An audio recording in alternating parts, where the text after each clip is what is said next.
Hello, welcome to another episode of Frank Talk on Fresh News TV. And today we'll be talking to the national chairman of the People's Democratic Party. You agree with me that for some time the party has been, let's say, in trenches. Different factions, as popularly known, the Makarfi faction and the Sheriff faction. But with the resolution in court recently that the Makarfi faction is the authentic leadership of the party, so many things seems to have been set to rest, but there still are a few hurdles to cross, so many people believe. Today, the national chairman of the party, Senator Ahmed Makarfi, is with us and will be giving us, shedding light on all the issues. Distinguished Senator, sir, good morning. Pleasure to be with you. You will agree with me that the issues that have kind of ravaged the party in over a year now must have done so much damage to the party. Just share your experience with us.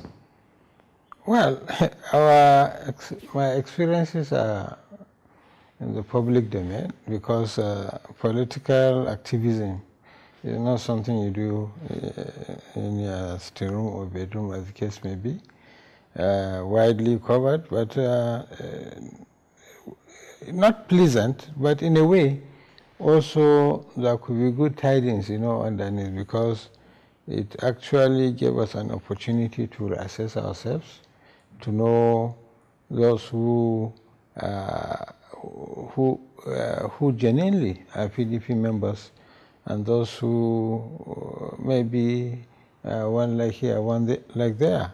Two, it also enabled us to be more convinced of the need to rejig, remodel,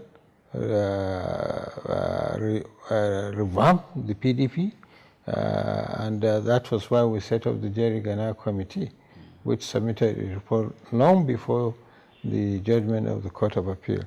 So overall, it made PDP members far more committed to the party. We've not been in government, so there is no any government patronage of whatever sort. Whatever efforts you see, you have seen, you continue to see efforts, from ordinary party men and women who feel and remain committed to the party. Specifically, apart from maybe learning and being more committed, like you have said, specifically, what would you say were the mistakes that led to this that you possibly have to avoid subsequently? Well, the mistake is that, of course, any political party must be open to new entrants into the party.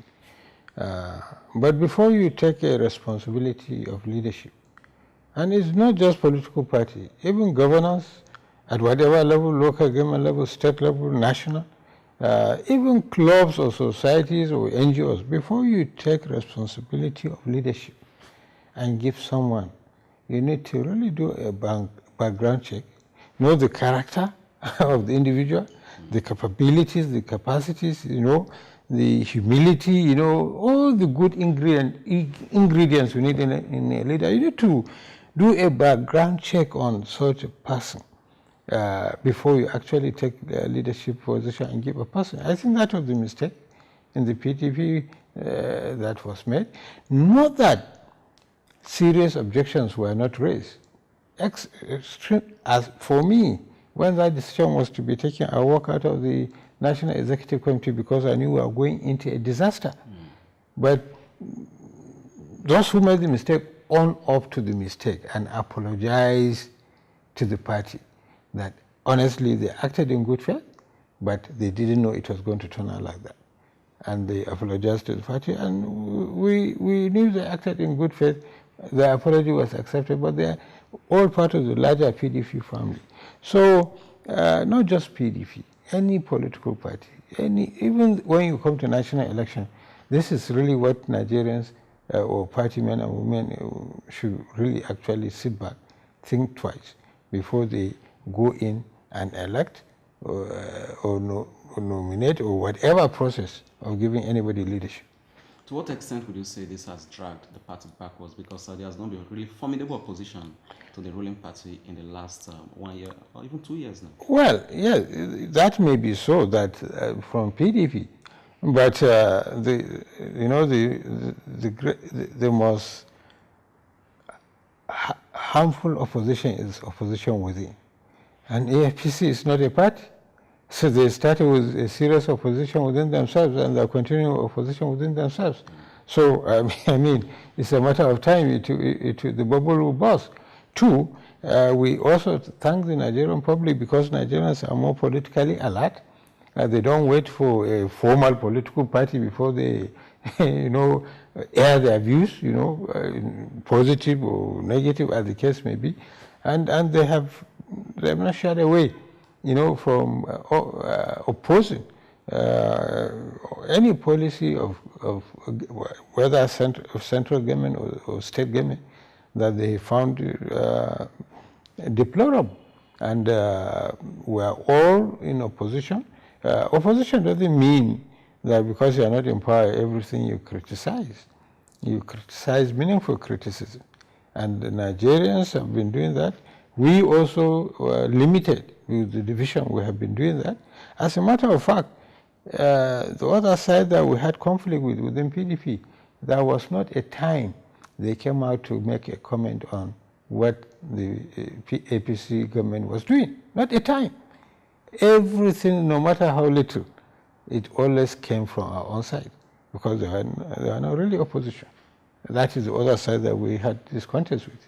Are we going to see you up that now? Absolutely, especially now that we are getting to period for pending elections. Mm-hmm. So you see, opposition will come not just from the political party structure itself, but even from people aspiring for political offices. So it's a cumulative of all this opposition that is really opposition to what is not right. Sir, in spite of the victory of your faction at the Supreme Court, there are still some regulation to be done across the states, especially in the Southwest, where some of the party executives in the states feel that they have a judgment and they are aligned with the Modu Sharif faction. Just this morning, as I was coming, I read a story in the Vanguard that some of them are saying they are aligned with one mega party of Nigeria or something like that, and that you are speaking discordant tones in terms of reconciliation with the Sharif faction. That you have not been humble in victory, the way you have been reaching out to the Sharif faction. So I don't know, in what way are you going to reach out to them, or are you just going to allow them to go and try to set up another executive for the Southwest states? You see, when the judgment was made, I said no victory, no vanquish. We stand on that. But again, we said no more to indiscipline. So what the National Executive Committee did was to draw a line. Anything that had happened before the Supreme Court judgment, draw a line. But the kind of party indiscipline that a lot of people exhibited, court today, court tomorrow, inflammatory statements, in the media, calling ourselves this name, that name, anti-party activities, we said no more. So we had to set up a standing disciplinary committee that henceforth, any party man or woman that erred will face the disciplinary procedure of the party. At the same time, setting up reconciliation, agreeing to set up a reconciliation committee to reconcile with all those who genuinely are willing to be reconciled with. Of course, there was a decision that any illegal parallel structure set up by Sharif before he left is null and void. Those validly elected must return to office. And we referred to those illegal structures set up after the Court of Appeal judgment. He was the one who did not show magnanimity when the Court of Appeal announced him as victorious, because he went to start chapters. Any chapter did not support him, he said that he had dissolved them and set up caretaker committees. That was why we lost local government election in Benue. That was why we lost all local government elections in Jigawa, as a matter of our connive with the APC state government and jail our people. We didn't do that. That's why we did not run a parallel Ocean West senatorial district. We didn't. We said PDP is PDP. Irrespective of if Sharif was going to form the name to annex, it didn't matter to us. At the end of the day, we want to be one single PDP family. But look back, he did parallel in Edo, he did in Ondo. So who has shown magnanimity? Who has shown compassion? Who has shown inclusivity? So we are dealing with people who talk from both sides of their mouth. There has been nothing we have done in the past or now that indicates that we don't mean well. We have shown it severally. And a number of key elements which is on his side, even last night, yesterday, many of them were with us in the office here in my residence. And we know that as states we have to reconcile them, we have to harmonize them, but they have to be willing to do so. Some of your governors, especially Governor Fayoshi and Wike, they seem not to be on the same page with the national leadership, because they are saying that Sharif and his faction, they are like evil that should not be allowed to even exist in PDP. Unlike what you are saying now, that you are open to reconciliation. I've not had particularly, I've not had Wiki said, so maybe he might have spoken on one or two individuals. I don't know. I'm coming. I didn't hear it. Now, you see, there are governors. I'm the National Party chairman, and the party is supreme. And it is what we say as a party that people should actually listen to. No governor will go to a particular state and discipline any party man or woman. It's the party. If you come under pressure, for example, from these same governors, knowing fully well that governors have a very strong voice in every political party, if you come under strong pressure that people like Sharif and the supporters should not be allowed to come in because they could still be spoilers within the party, would you succumb? Look, they are already in. Nobody has sent anybody out. But you see, somebody, once bitten, twice shy. Before you give somebody a responsibility, somebody that has betrayed you, it will take time. And it's at different levels. There are those that follow them because of purely local politics differences. And it wasn't about Sharif or even myself. It didn't matter to them. So maybe even at what level is there local differences, or local government level or state level. We do understand that. So we cannot visit them just because, you know, they have local problems and they had to align one way or the other. That's politics. And that was why we said we draw a line. Any view that anybody had, any position anybody had taken, anything that anybody had done, before the Supreme Court pronounced a judgment, let it go. But the kind of indiscipline that helped in bringing PDP down must never be allowed going forward. And people should be able to understand this. If we're a serious party, that's part of the cleansing mechanism, that behave well within the rules of the party. And that was why when I was answering him, I said, look, they are governors, they are terrain stuff in their states. The party is supreme to take decision based on what it has said the policy of the party is. One of the major problems people identified with PDP was a problem of lack of internal democracy, opposition of candidates and all sorts. Some people also say that at some point PDP became too arrogant in power. Do you agree that these were there? And if you agree, what steps is the party going to take to ensure that those things do not rear their heads again? Absolutely. That's what I mean when at the beginning I said we have understood where we at. We must revamp, reorganize the party, enhance internal party democracy, avoid imposition, and this will be seen when we come to conduct the national convention. We are going to make it open. If we zone something to the north, anybody in the north can go for it. If we zone something to the south, anybody in the south can go for it. We're not going to be zoning a position anywhere like we zone to, let's say, south. then you limit the choices. Only people from there that will tell you who it will be. No. Anybody from there will come out and contest for it, go around this country and make themselves known.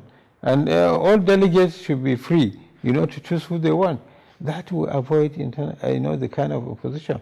And if you don't get it right, even from electing executive committee members, you hardly will get it right at primaries.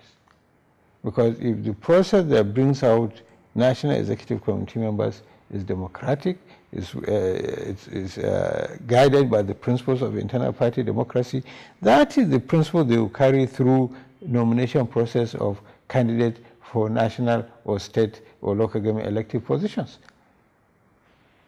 How would this play out in the convention? For example, you're having your convention, I understand it's scheduled for August 16th. That is special convention, it's not the elective convention.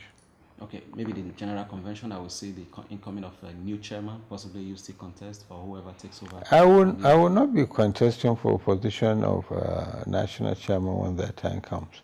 The party has found it impossible to conduct elective convention by August 16th if we are not going to impose leadership. Because as I said, we should open the space, let people go out, campaign, let Nigerians know them, not just wake up that, it's not appointment, this one, it's going to be election. Mm-hmm. So, people will have to know who wants to be chairman, who wants to be secretary, who wants to be that, and we choose the best. So, when we look at the Electoral Act and the party constitution, it's absolutely impossible to conduct an elective convention to these offices on or before August 17th. But in that case, since the Supreme Court has acknowledged that the convention is supreme and the caretaker setting up is valid, therefore, the party constitution provides that when there is a special case, at any time special convention can be called non-elective to take decision on that. So we're going by that, following the judgment of the Supreme Court, to call a special convention to look at the time that need to be added to the caretaker, already recognized by the Supreme Court, to enable it conduct this very transparent, all-inclusive national convention. Would the party still be looking forward to possibly zoning the national chairmanship position and possibly other party all the zonings announced by the party stand. That nothing has changed that. The party has zoned national chairmanship to the south. It has zoned the national presidency to the north. There has not been a review of this.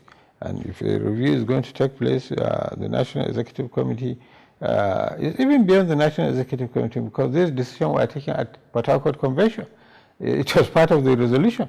So a resolution of a convention, and as confirmed by the Supreme Court, is valid. So the Port Harcourt Convention on 21st May had already zoned national chairmanship to the south and presidency to the north. Only a national convention can reverse that, and there is no talk of reversing that. Sir, one of the crises that preceded that Port Harcourt Convention in terms of zoning was the zoning of the chairman, especially to the south. And the southwest is, they are trying to make a bid for it, and they are saying that south means southwest. And the other people from other part of the south were also saying, no, it means generally south. So how are you going to solve this problem towards this competition? How? Well, that's why we said it's open. When we said south, we said south. We didn't zone to southwest, southeast, or south-south. And all the position we zoned to the north, we didn't say northwest, northeast, or north central. But if there is only one candidate from the south, and it happens to be southwest, well, it means that we have only one candidate standing for election. Are you going to work for that, towards that kind of a consensus? I will not force any position on the party.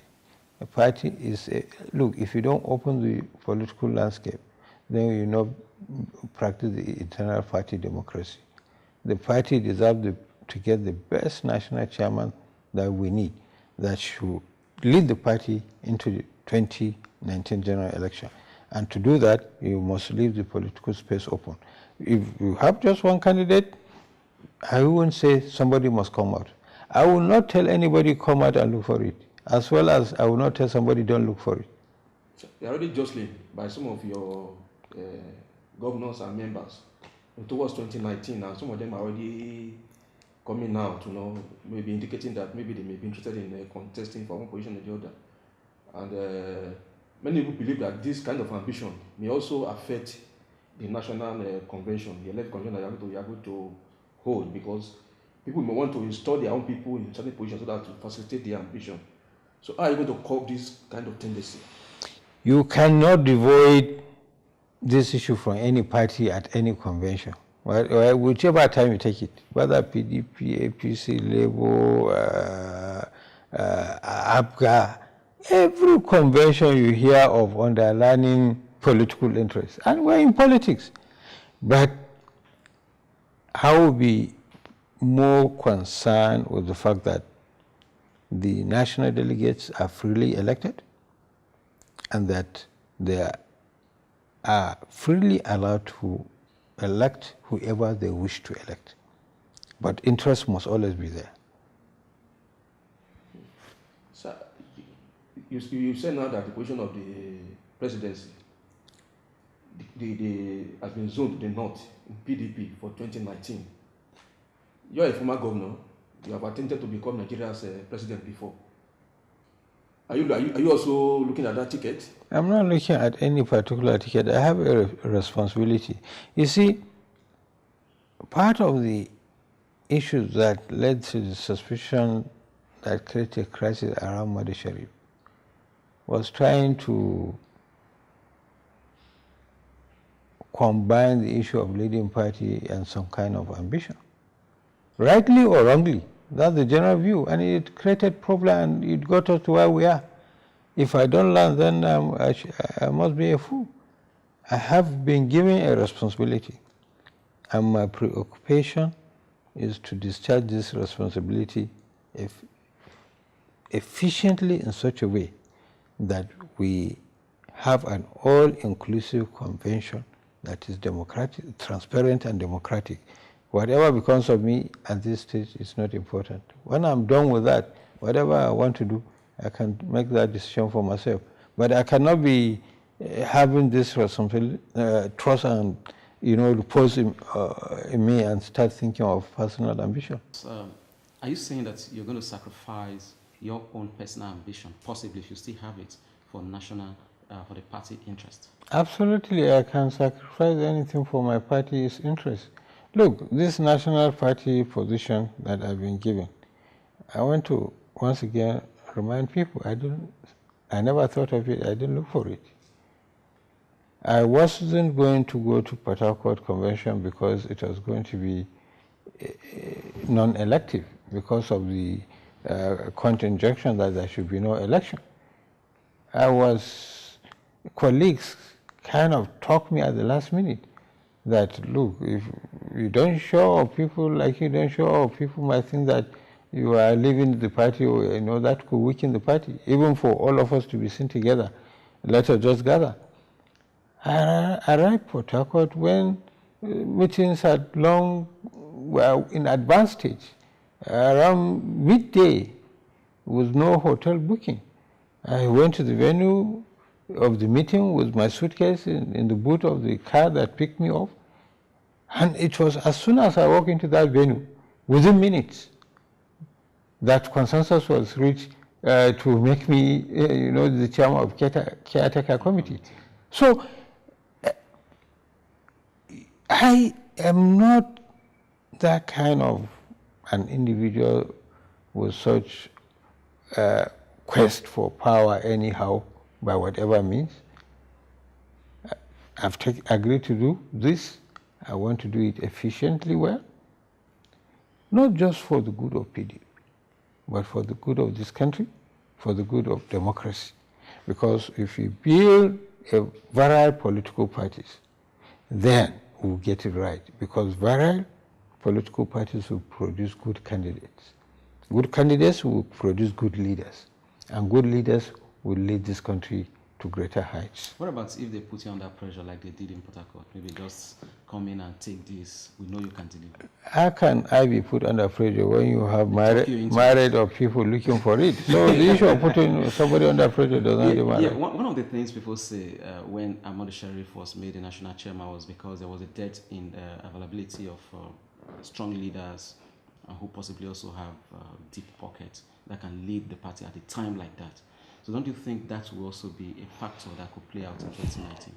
Oh, well, I don't think so. First of all, I'm not aware that Modi Sharif spent his own personal money. He says so, but the record indicates that he was collecting money left, right, and center from both PDP and non-PDP people. That's the record that we have.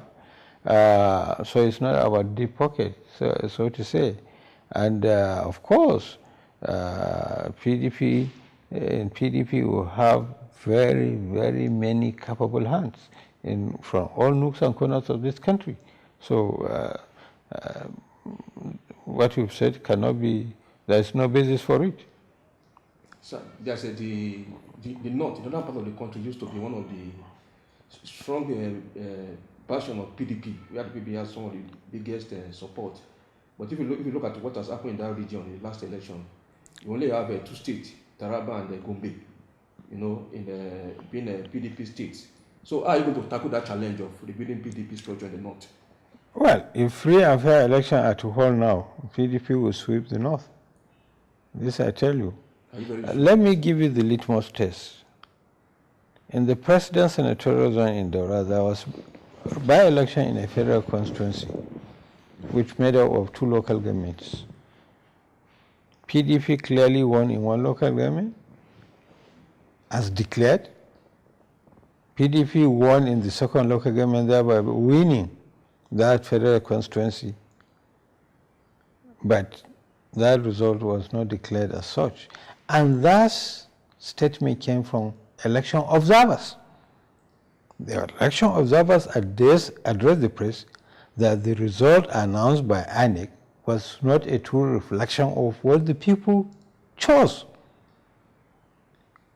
That's to tell you, that's in the president's home state, governed by APC, president's senatorial zone, that we had to be openly rigged out of a federal constituency. That's a litmus test. Even if we did not win, we won one local government, and they won the other local government narrow, even if that were a correct result. And by-elections are easier to be won by sitting governments. General election is a different issue, because in by-elections, those in government can concentrate all the security forces and their men and women there in order to produce a result. General election, everybody is on his own. The voters will have a field day. You will not be able to intimidate everybody. You may be able to intimidate a few, but not the majority. So what gives you confidence that PDP will win power back in 2019? Especially given the various allegations of corruption, some of your chieftains being tried in court, and the APC trying to make a mismint of the involvement of some of your chieftains in corrupt practices in the past. You see, especially you journalists, you have a great role to play in shaping Nigeria, and let the truth be told. It's only when you are not in power that you can be assessed properly whether you are corrupt or not. When you are in power, only if you happen to be on the wrong side of those in power, maybe you can be sacrificed in the name that, there is no discrimination. But it's when you are not on seat. Let me give you an example of Osun State as I understand. For about 3.5 years, no commissioners, no local government, you only have sole administrator, that's APC state. Then ask me, how was the governor functioning? Which executive council was approving anything? How are the funds of the local government? And look at the reform of Paris Club date. When was it? As soon as released, then also issues of corruption. That's just a tip of the iceberg. But they are still in power. That's what this is being muzzled. EFCC is trying to do its job. They are trying to curtail it one way or the other from doing its job. Again, when you talk of corruption, you think it's only politicians, whether PDP, APC, or whatever, general. It's not correct.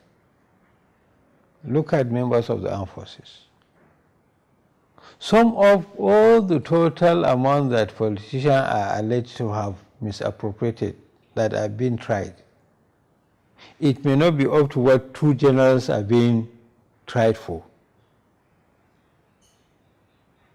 Not to talk of the civil service.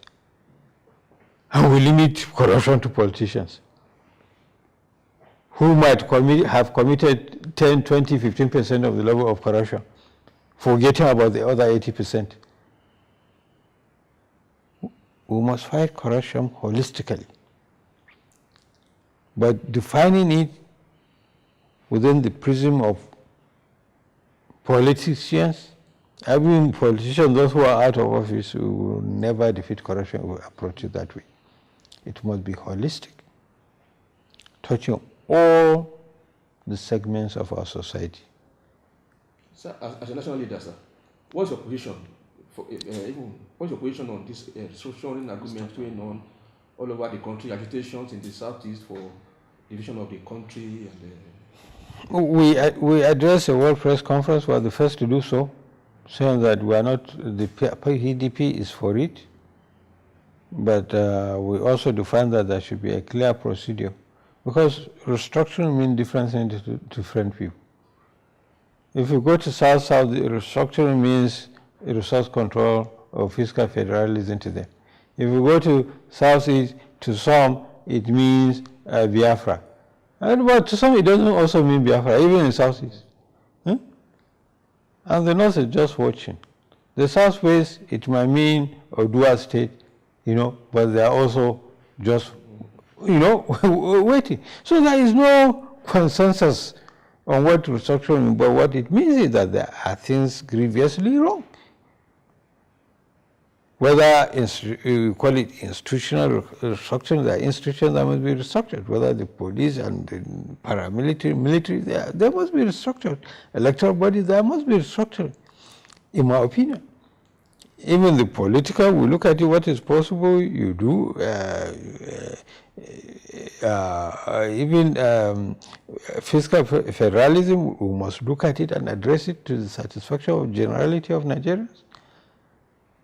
Will PDP set up a committee to come up with a position on restructuring in Nigeria? Yes, we said there is a 2014 conference report. It's a starting point. It should be reviewed, because after the report, other issues have come up. So we should not sweep other issues that came up after 2014 under the carpet. But again, you should not waste time in revisiting what you had already, had some consensus on. So you look at those new things that have cropped up, just update the report and subject it through the legislative process and see what the outcome will be. But the current administration said it's not going to glorify that report with any recognition. Yeah, because to them everything PDP did was wrong. So fine, if they don't do so, let them do their own. Sir, you are a former governor of Kaduna State.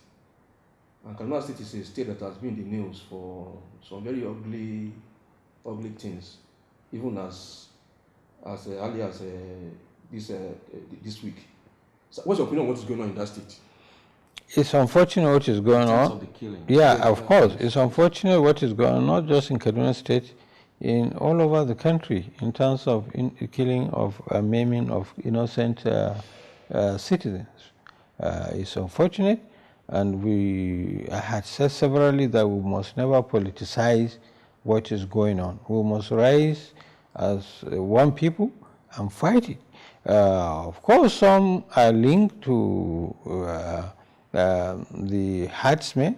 Not all herdsmen are criminals. There are criminal elements among them, But those herdsmen that are not criminal should also work with the authorities, work with the local communities, so that we're able to fish out the criminal herdsmen, and actually deal with them. Some of them may be local, some of them, because we have porous borders, may be pouring into this country. But it's only working together that we can deal with this. If a blame game will only continue to create, the gaps where the criminal elements among us will continue to use to sow, greater discord in the society. Sir, I was going to ask a follow-up question to that. While you were governor, you took certain steps to ensure that peace, calmness returned to Kaduna State. That is on record. Are there a recipe you want to share with the current administration in the state? Yeah, but there are.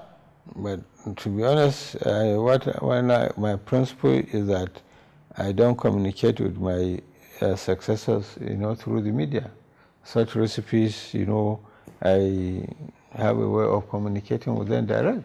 And not just me, and not just in Kaduna, current leaders should not shy away from seeking wise counsel from past leaders. There must be one or two things that past leaders must know that can be of benefit, to those who are serving now. And that is what I would urge. Not that, of course, we're not in a position to make any current leader do our bidding. We are not seeking that.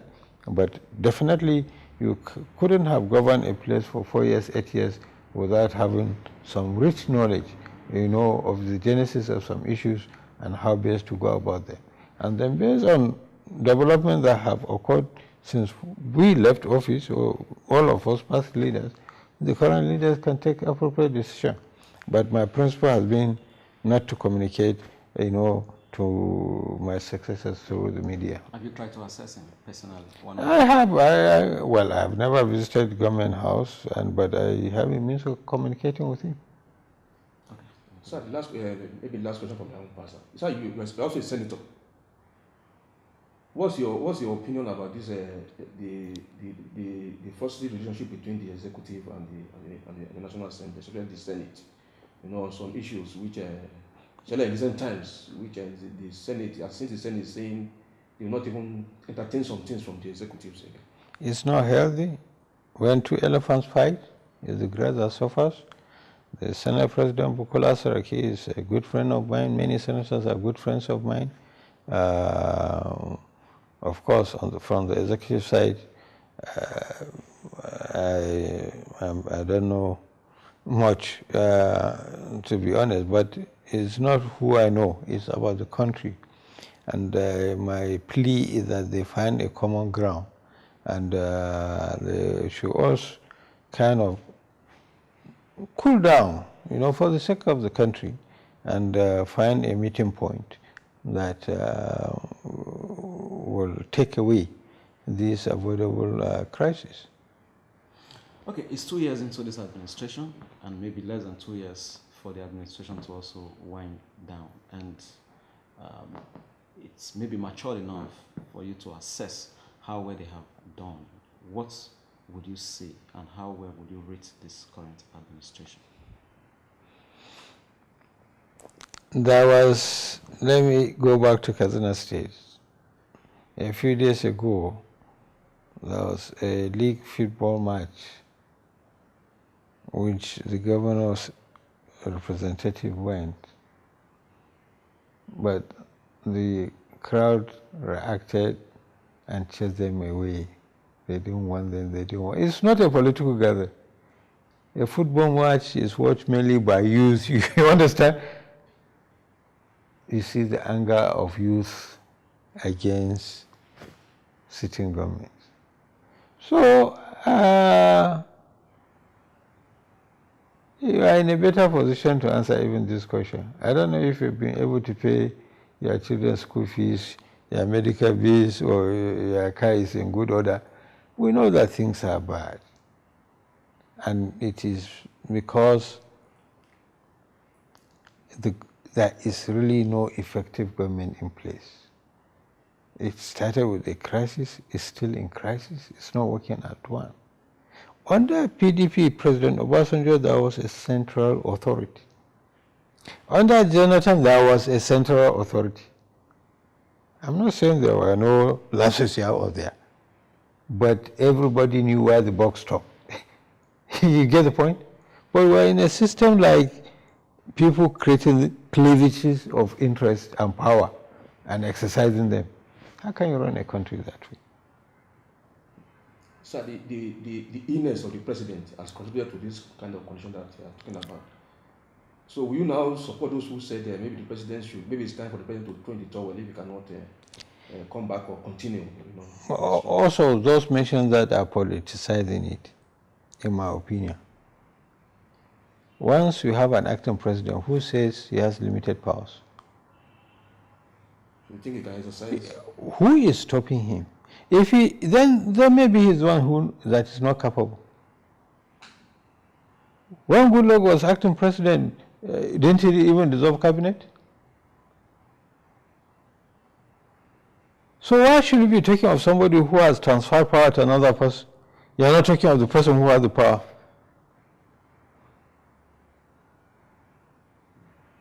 It's because this government is just used to excuses. If it's not PDP, is that. When they have everything in their hands, they want to continue to give excuses. I will not buy that. Well, there were reports that maybe there are some cabal, as it were, that are not allowing the Let him come out function. and tell Nigerians who the cabal are. That's what I said, excuses, excuses, excuses, imaginary things. If I were there and somebody is stopping me, I'll fire the person. Okay. Thank you very much for letting us this all. Thank you very much, sir. And that has been the size of our package today on Frank Talk. And today we hosted the national chairman of the People's Democratic Party, former governor of Kaduna State, a distinguished senator in the last dispensation, and he has spoken frankly on almost all the issues that were presented before him. I remain Desmond Utome, and also with me on this very edition was Mr. Ayorinde Oluoku.